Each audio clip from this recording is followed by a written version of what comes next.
नमस्ते and welcome to this exciting episode of psychology debunking mythology. आजकल दुनिया में इतना जल्दी चेंज होता है हर चीज में। ये कलयुग की निशानी है। कलयुग में हर चीज फास्ट चलती है, रैपिड चलती है। लोग एक्शंस पहले लेते हैं, सोचते बाद में। भारत में थोड़ा कलयुग की गति स्लो है क्योंकि वहां पे धर्म ज्यादा है। वेद का प्रचलन अभी भी है, चलता रहेगा, कलयुग के अंत तक चलता रहेगा, चिंता मत करिए। सतयुग अभी शुरू होने वाला नहीं है। जो लोग बोलते हैं सतयुग शुरू होने वाला है, बिल्कुल सही नहीं है। ना सतयुग शुरू हुआ है, ओके। द्वापर युग भी नहीं हुआ है। तो ये सब जो बातें लोग करते हैं बिल्कुल गलत है। साइकिल्स ऐसी ही चलती है, सतयुग, त्रेता, द्वापर, कलयुग। तो कलयुग चल रहा है। भारत ने पैक्स सिलिका करके एक डील, एक है फ्रेमवर्क है, जो अमेरिकन लेड इनिशिएटिव है, जिसमें सप्लाई चेन्स को वापस अमेरिका अपने कंट्रोल में ले रहा है। और उसमें भारत को ने US allowed India to join. Wordings बड़ा इंपॉर्टेंट होता है। On February 20, United States and India signed the Pax Silica Declaration, hailing the growing geopolitical consensus that economic security is national security. ये पुराना हिसाब होता है। And national security is economic security. India brings to Pax Silica a deep talent pool, processing and refining capacity for critical minerals, investments in AI infrastructure, and an understanding of the importance of trusted technologies. So Pax Silica का एक advantage, एक जो objective है कि American companies are going to be the standard for this. America जो है silicon की पूरी प्रोसेसिंग और सॉफ्टवेयर की पूरी प्रोसेसिंग अपने पास रखना चाहता है। मैंने इसीलिए बोला था AI is the next colonial adventure. Okay, ये आप मेरे एक साल पहले के टॉक्स में सुन सकते हैं, क्योंकि AI के माध्यम से आपके माइंडसेट को चेंज कर दिया जाएगा।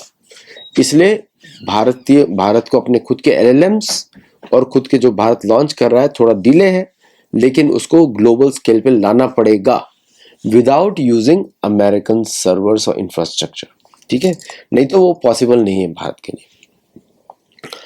तो declaration reflecting India's joining of Pax Silica was signed by US Ambassador to India Sergio Gore, Under Secretary of State for Economic Affairs Jacob Helberg, and Indian Secretary of the Ministry of Electronics Information Technology Shri S. Krishnan. Okay, Indian Secretary. The United States affirmed their commitment to promote pro-innovation regulations that foster AI innovation and promote the rapid build-out of secure and trusted AI ecosystems in both countries. आप ऐसा सोचिए, this is actually replacing United Nations. AI is actually bypassing United Nations. इतना powerful है ये। Just पहले क्या हुआ था, सोशल मीडिया, फेसबुक और ये सब लोगों ने अमेरिकन लीडरशिप को एस्टैब्लिश किया। आज भी भारत में लोग इंस्टाग्राम के रील्स पे नाच रहे हैं। हम लोग भी इंस्टाग्राम यूज करते हैं टू प्रमोट सनातन धर्म एंड अदर थिंग्स, लेकिन वो बहुत ही छोटा यूसेज है। बड़ा यूसेज है मास स्केल पे लोगों को माइंडसेट को चेंज कर देना, परिवारों को तोड़ देना, इंडिविजुअल परिवारों को अटैक करना। ये AI के माध्यम से और भी तेज हो जाएगा, बिकॉज AI का जो एल्गोरिदम्स हैं और जिस तरह AI काम करता है, वो सीधा उनके मनोभाव को समझ के काम करेगा। ह्यूमन इंटरवेंशन कम हो जाता है, टेक्नोलॉजी टेक्स ओवर। तो टेक्नोलॉजी जब टेक्स ओवर कर जाती है, तब डिसीजन मेकिंग जो है वो सारा टेक्नोलॉजी करती है, based on the inputs that it receives. यही AI का ब्यूटी है। लेकिन सामाजिक कॉन्टेक्स्ट में ये पूरी तरह का कॉलोनाइजेशन है। तो United States welcomes India as a 10th Pax Silica signatory along with Australia, Israel, Japan, Qatar, Republic of Korea, South Korea की बात हो रही है, Singapore, United Arab Emirates and the United Kingdom. ना यहाँ पे चाइना है, ना रशिया है, ना साउथ ईस्ट एशिया है। तो इंडिया दोनों साइड में खेल रहा है और उसका खुद का कोई सॉवरन AI नहीं है। और इस एक्ट के बाद इसमें AI इंक्लूडेड है। PACS silica is about the supply chain of silicon और अदर जो रेयर अर्थ मटेरियल्स होते हैं, लेकिन इसके साथ भी AI भी इन्वॉल्व है। और इस तरह भारत जो है उसका ग्लोबल साउथ का इनिशिएटिव्स को डाउटफुल वापस देखा जाएगा। पूरी दुनिया में ऐसा देखा जाता है शुरू से लेके आज तक भारत का जो इंडस्ट्रियल लोकल इंडस्ट्री डेवलपमेंट इससे हैम्पर होता है, लोकल एआई वेंचर्स इससे हैम्पर होते हैं। एआई का इंफ्रास्ट्रक्चर जो भारत में बना है उसमें will be heavy American usage of other things, उससे local innovation, local chip development वो सब हैम्पर होते हैं। तो भारत अगेन यहाँ पर एक रिजॉल्व चाहिए भारत को फॉर एवरीथिंग आत्मनिर्भर, including AI infrastructure, AI apps. आप देख रहे हैं कि चाइना का जो रेयर अर्थ इंडस्ट्री है वो भी अमेरिकन सॉफ्टवेयर्स पे चलता है क्योंकि उनके पास वो सॉफ्टवेयर्स नहीं है। तो Bharat is playing again a catch up role here, ठीक है, लीडर इनोवेशन नहीं है। अगर मेरी आप माने तो सब कुछ रिजेक्ट करना पड़ेगा टू फोकस ऑन अस। जैसे अगर आपको सनातन धर्म सीखना है या सनातन धर्म का पालन करना है तो आपको सब कुछ रिजेक्ट करना पड़ता है to focus only on Veda, Purana and Mahabharata Ramayana. Purana are as important as Veda क्योंकि पुराण के माध्यम से वेद सिखाए जाते हैं, क्योंकि जो लोग पुराणों को रिजेक्ट करते हैं उनको वेद समझ में नहीं आते कभी भी।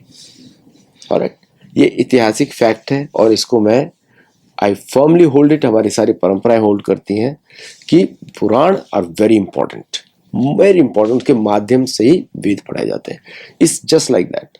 तो इसलिए ये जो भारत जो इसमें सिग्नेटरी कर रहा है, भारत की सॉवरेंटी पे अफेक्ट है। एआई ट्रांसेंड्स बाउंड्रीज और इवेंचुअली सारे डिसीजन जब एआई के बेस में होने शुरू हो जाएंगे then you are actually playing a second fiddle. तो कॉलोनाइजेशन गायब नहीं होता है, कॉलोनाइजेशन बढ़ जाता है। तो ये सरकारों को सोचना चाहिए, भारतीय सरकार को सोचना चाहिए।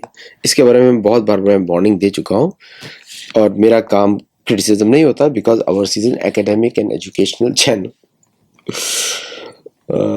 United States and India formalise a landmark commitment to pro innovation regulatory framework. मतलब कि बहुत सारे कंसेशंस मांग रहा है अमेरिका क्योंकि भारत के पास चिप्स नहीं है, चिप्स एनवीडिया की है। Strategic counter narrative to rising global trend of restrictive fear based regulatory regimes. America भी सैंक्शन लगा सकता है, अमेरिका भी सैंक्शन लगा सकता है। तो फियर बेस्ड मतलब किसको रेफर कर रहे हैं? चाइना और रशिया को और अदर प्लेसेस, क्योंकि they have effectively cut themselves of from any American enterprise और इसीलिए अमेरिका उनकी ज्यादा रिस्पेक्ट करता है। ओके, अगर अमेरिका के वो डिपेंडेंट रहेंगे, आप रिमेंबर करिए हमेशा अमेरिका का एनिमी होना डेंजरस है लेकिन अमेरिका का दोस्त होना इज फेटल। याद रखिएगा, अमेरिकन नहीं बताइए बात आपको। अब हम लास्ट स्केल पे आते हैं, लास्ट पॉइंट पे आते हैं। While some regions move towards stifling AI, क्योंकि वेस्ट इतना प्रमोट एआई को क्यों कर रहा है कि western dominance is built on this. Population reduction, हिंदुओं की पॉपुलेशन कम करो, दुनिया की पॉपुलेशन कम करो, हमारी पॉपुलेशन बढ़नी चाहिए, हमारी से चलनी चाहिए आपकी गवर्नमेंट में।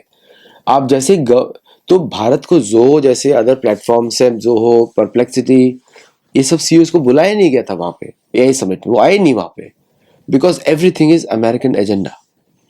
आप समझिए, जब आप भारतीय कंपनीज को प्रमोट नहीं करते हैं तो you will be forced to use American platform for even regular framework. समझ रहे हैं आप? वो रेवेन्यूज किसको जाता है? अमेरिकन कंपनीज को जाता है। अगर वो रेवेन्यूज भारतीय कंपनीज को जाता तो भारतीय कंपनीज आगे बढ़ती। तो आत्मनिर्भरता में छेद हो गया है यहाँ पे। And I am not joking, इसको डिफेंड करने की जरूरत नहीं है, ये तो मेरा ओपिनियन है, आप उसको रिजेक्ट भी कर सकते हैं। तो और दूसरा इसमें है while some regions United states India doubling down on free enterprise and private. Free enterprise का मतलब है कि अमेरिकन डोमिनेशन। फिर से बाहर से सीख नहीं जाएंगे, टेक ट्रांसफर कर दो भैया, वो भीख मांग रहा है Bharat, please do tech transfer, please do tech transfer. कब तक करेंगे? तो भारत को खुद का अपना बढ़ाना पड़ेगा। दुनिया बोलनी चाहिए टेक ट्रांसफर करो। भारत का कोई भी major platform is not purely Indian. रामोस देख सकते हैं और भी बाकी प्लेटफॉर्म देखिए, are not Indian, joint ventures वाले हैं सारे। सो ये भारत की इनोवेशन का लेजीनेस दिखाता है कि लेजी है या फिर गवर्नमेंट इनिशिएटिव्स नहीं है। I will not blame individual people, individuals तो वो आप यहाँ पे अपॉर्चुनिटी मिले अमेरिका में शाइन कर जाएंगे, अमेरिका में शाइन नहीं होगा तो भारत में शाइन करेंगे। तो but there is nothing for Indians to focus on Indian infrastructure, Indian this, कुछ है ही नहीं ऐसा। आई एम नॉट अगेंस्ट, तो मुझे तो अच्छा लगता है कि with American enterprises they do very well. by facilitating cross border investments and lowering barriers for startups and builders, मतलब कि अब आपके देश में रहकर हम आपके लोगों को कंट्रोल करेंगे। समझ रहे आप? अंडरस्टैंड? पहले अमेरिका आते थे, अब वो अच्छा नहीं चाहते अमेरिका आओ, अब हम आपके देश में आपको कंट्रोल करेंगे। This is exactly the plan. World's oldest and largest democracy remain the primary architects of the AI revolution, fostering an area of prosperity, security and technological optimism. आपको मालूम ही है, सिक्योरिटी के ऊपर भारत का अमेरिका पे कभी डिपेंड ही नहीं कर सकता। मालूम ही है आपको, पाकिस्तान, बांग्लादेश, बहुत सारे इंसिडेंट्स है, कभी नहीं कर सकते। एंग्लो सैक्सन कभी भारत को बराबरी का मानेंगे ही नहीं। लीडर्स को ही करप्ट किया जाता है, जनता को नहीं। तो जब फिस्ट बम्स करते हैं ना लीडर्स, मिनिस्टर्स बैठ के और गले लगाते हैं, आप ये सोचिए, आप ऐसे व्यक्ति को गले लगा रहे हैं जो आपको भला चाहता ही नहीं है।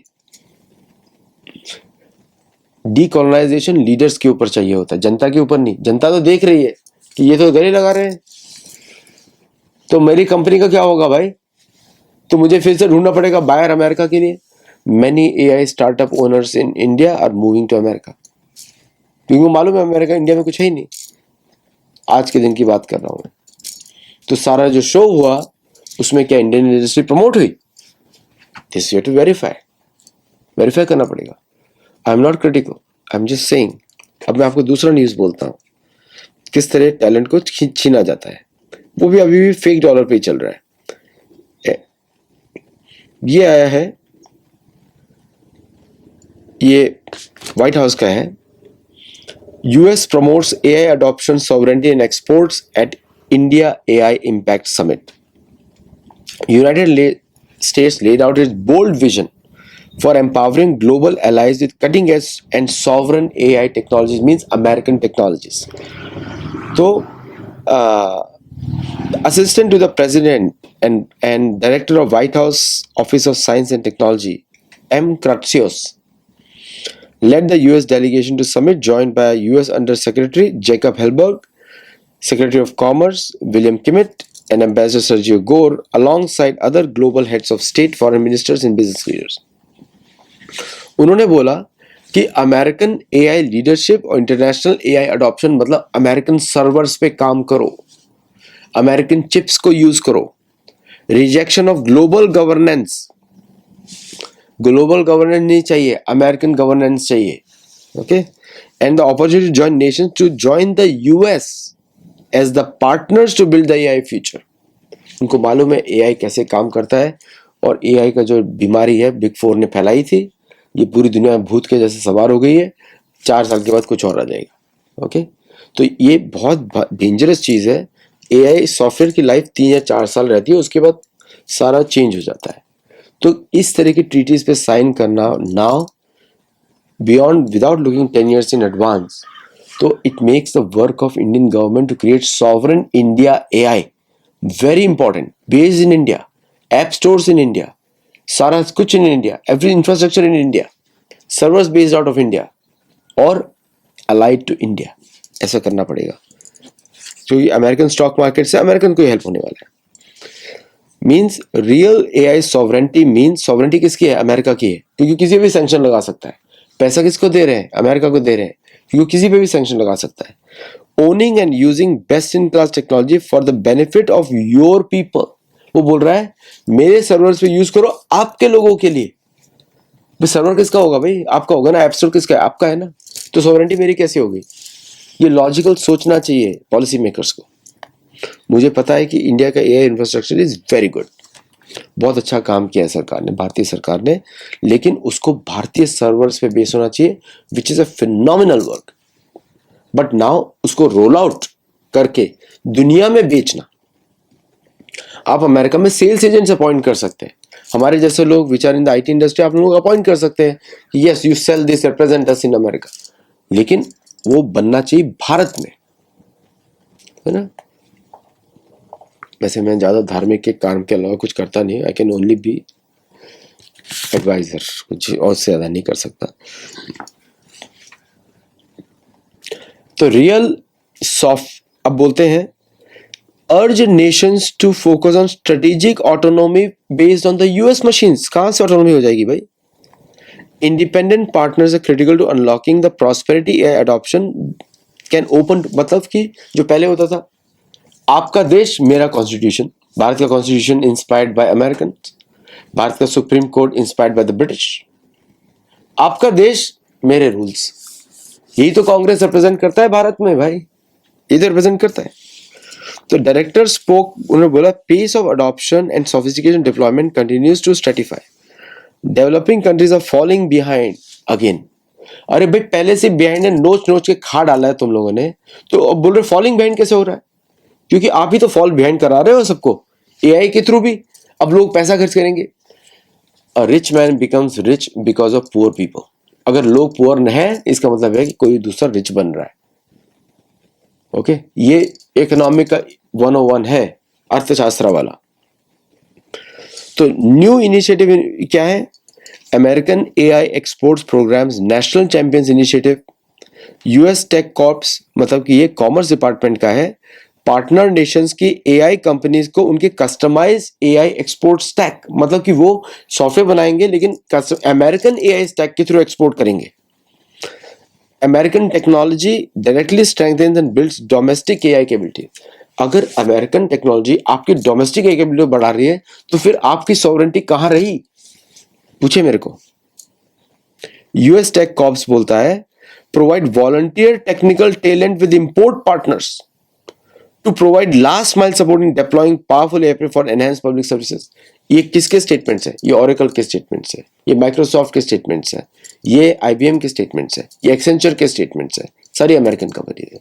By the way Accenture is based out of Gibraltar, मे भी चेंज कर दिया उन्होंने. न्यू इंटरनेशनल फाइनेंसिंग, उन्होंने नया फंड लॉन्च कर रहे हैं at the World Bank to help countries overcome AI adoption barriers. तो आप लोन लेंगे और फिर उसके बाद पे करते रहेंगे. In addition to programs at Exim Bank, US International Development Finance Corporation, State Department and the Small Business Administration, ज़्यादातर अमेरिकन कंपनीज के लिए. NIST CISI AI Agent Standards Initiative, उन्होंने एक स्टैंडर्ड बना दिया NIST Standards, National Institute of Standard Technology, अच्छा standards बनाते हैं. I have worked with them on HIPAA, तो HIPAA में मेरा थोड़ा सा योगदान है, ज़्यादा नहीं है. It will facilitate the development of interoperable and secure standards for agentic AI. मतलब जो स्टैंडर्ड बनाता है उसी की दाग चलती है. इसको बोलते हैं रूल्स बेस्ड ऑर्डर. समझिए आप मेरे पिछले वीडियो में, तो मतलब कि ट्रम्प एडमिनिस्ट्रेशन अब इसमें $200 मिलियन का भी उन्होंने क्रेडिट दिया है कि आप इंडियन कंपनीज ले सकते हैं लेकिन उनको अमेरिकन स्टैक यूज करना पड़ेगा. ये अमेरिकन टैक्स पेयर मनी है. $200 मिलियन है, but they will control $2 trillion with this $200 million. ऐसे स्टेटमेंट्स भारत ने भी ऐसे पॉलिसीज की हैं, लेकिन ऑन द ग्राउंड मुझे नहीं दिखता किसी को मिला है. So I do not know the facts, तो प्लीज करेक्ट मी. आप कमेंट्स में करेक्ट कर सकते हैं मुझे, अगर किसी को मिला हो तो लिख दीजिएगा वहां पे. तो it brings to the AI a clear message, American AI is a gold standard. आपका गोल्ड स्टैंडर्ड नहीं है, आपका सिल्वर हो सकता है, कुछ और हो सकता है, लेकिन गोल्ड स्टैंडर्ड अमेरिका है. And we are sharing with our partner to secure और शेयर फ्यूचर. तो जब तक कि भारतीय कंपनीज, जो बड़ी बड़ी कंपनीज है, they take that initiative to create the private structures, और जब तक government of India doesn't use them, तब तक भारत का AI revolution will remain on paper. ये मेरा कंक्लूजन है. अब मैं थोड़ा सा टॉपिक चेंज कर रहा हूं जो मैं पिछले वीडियो में भूल गया था. So please bear with me. हम सब मनुष्य हैं तो भूलते रहते हैं हर चीज. So now let me focus on what happened in the supreme court का कुछ पार्ट है. पहली बात तो कैंटर फिट्जगेराल्ड करके एक व्यक्ति है, Brandon and Kyle Lutnick, Howard Lutnick के बेटे हैं. उन्होंने पेड टैरिफ्स उन्होंने खरीदे, paid tariffs from Chinese, Indian, Japanese, South Korean business at 40 to 60% discount. जो टैरिफ पे किया था उन्होंने खरीद लिया. Your AI told you long back, मतलब कि उसमें कैंटर ब्रिलियंट एंटरप्रेन्योर्स, और उन्होंने क्या किया, 20 to 30 सेंट्स फॉर $1 खरीदा और उसको 5 गुना ज्यादा पढ़ाएंगे. तो इसका मतलब ये है ऑन $179 बिलियन टैरिफ, इन लोगों ने they are going to make $350 billion कम टैरिफ्स डॉलर्स। आप समझिए क्या जबरदस्त तरीके से। सुप्रीम कोर्ट ने तो अब रूलिंग दे ही थी, आपको पता ही है, और बहुत ही सुंदर उन्होंने रूलिंग दिया कि important for the nation to impose tariff will be today's decision disappointing. So major decisions American people are funneled through the legislative process for a reason. Legislating can be hard and take time, and yes, it can be tempting to bypass Congress when some pressing problems arises. लेकिन legislative process का importance इसलिए है क्योंकि it aligns with the people of America. For the benefit of America, let the elected representatives function. हर चीज executive power से नहीं चल सकती, ये सुप्रीम कोर्ट ने ट्रम्प को बोला। और इस डिसीजन के बाद दे विल आल्सो से कि आज का जो गवर्नमेंट है, जो यूएस एडमिनिस्ट्रेशन है, कल को कोई और आता है ये उसको कवर करेगा, तो they will not be able to act out of whimsically, ये उनका पोजीशन। और माइक हाकवी ने बोला कि पूरा मिडिल ईस्ट है इजराइल को। इंडिया के अगेंस्ट टैरिफ को उन्होंने डिफेंड किया है बिकॉज इंडिया को they want to control India. और दूसरा कि सुप्रीम कोर्ट ने क्लियरली बोला कि किसी को डिसअपॉइंटिंग लग रहा है पर फ्यूचर में यही जो हमारा जजमेंट है लोगों को अच्छा लगेगा, तो ग्लोबल टैरिफ्स उधर लॉन्च कर दिए गए हैं। तो सुप्रीम कोर्ट बोलता है अमेरिका का कि टेम्परेरी टैरिफ्स आप लगा सकते हैं, परमानेंट नहीं लगा सकते। तो जिस दिन आपको मौका मिलेगा आप ये नहीं कर सकते अब मैं 10% और बढ़ा रहा हूँ, 15% और बढ़ा रहा हूँ, उससे अमेरिका की जो क्रेडिबिलिटी खत्म होती है। तो पैक्स सिलिका के बारे में वापस मैं आता हूँ कि पैक्स सिलिका ओवरऑल अच्छा दिखता है पेपर में, बट लॉन्ग टर्म में भारत के इंटरेस्ट में नहीं है, और भारत को अपनी कैपेबिलिटीज खुद बढ़ानी पड़ेंगी। और I don't know what is the pressure going on, क्या चल रहा है, क्योंकि ऑब्वियसली अमेरिकन यूज और प्रेसिडेंट ट्रम्प तो गाली दे ही रहे हैं भारत को कंसिस्टेंटली, और उसके बावजूद अगर भारत उनको दोस्त बुलाता है तो ये तो काफ़ी शॉर्ट साइटेडनेस होगी मेरी वजह से, मेरे हिसाब से। आज के लिए बस इतना ही। Thank you for being a member and thank you for joining us, thank you for subscribing. तो आज के लिए बस इतना ही, अगले शो में मिलते हैं। नमस्ते, जय जगन्नाथ। अगले शो में मैं आपको बात करूंगा, बड़ी इंटरेस्टिंग मेरे पास टॉपिक्स हैं। मैं बात करूंगा कि यूएस एम्पायर का स्टेटस, जरूर याद दिलाइएगा। नमस्ते, जय Jagannath. I'll see you in the next show.